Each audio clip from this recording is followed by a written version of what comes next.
What's going to be the impact on the Securities and Exchange Commission with a new administration in Washington? Many people might be surprised that with the election of a new president and a new administration political party, there actually is a change at the Securities and Exchange Commission.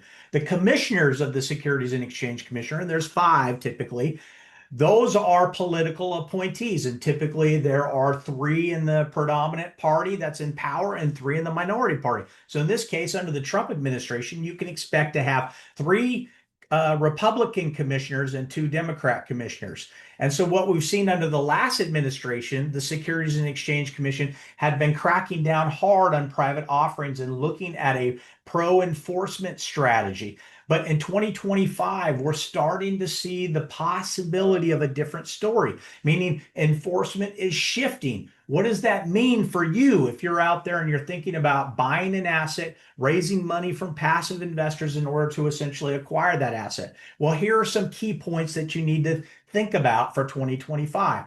With the new Securities and Exchange Commission leadership, we've had a change in the chairmanship and we've had a change in the political appointees. That means that there's going to likely be a pulling back from different types of enforcement style rules that were under the Gensler era, Chairman Gensler, who was the prior chairman, the way that they proceeded on enforcement. Number two, capital formation, not necessarily other things are now a priority, meaning that the Securities and Exchange Commission wants you to do good deals. They just want you to be compliant deals.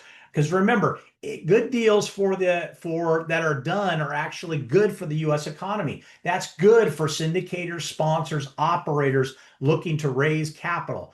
Number three, but don't make the mistake that less enforcement means no rules. Compliance always matters, especially with your securities offerings. That means if you're raising money from someone and you're taking that money and you're going to be a good steward of that money and you're actually going to use that money to buy an asset, that is the sale of securities. It should be done only through a private placement memorandum. So if you're raising a fund or a syndication this year, let's review your docs to make sure that you're positioned for this new regulatory climate. And for those of you that are out there looking for your next deal, maybe your first deal, happy hunting and God bless.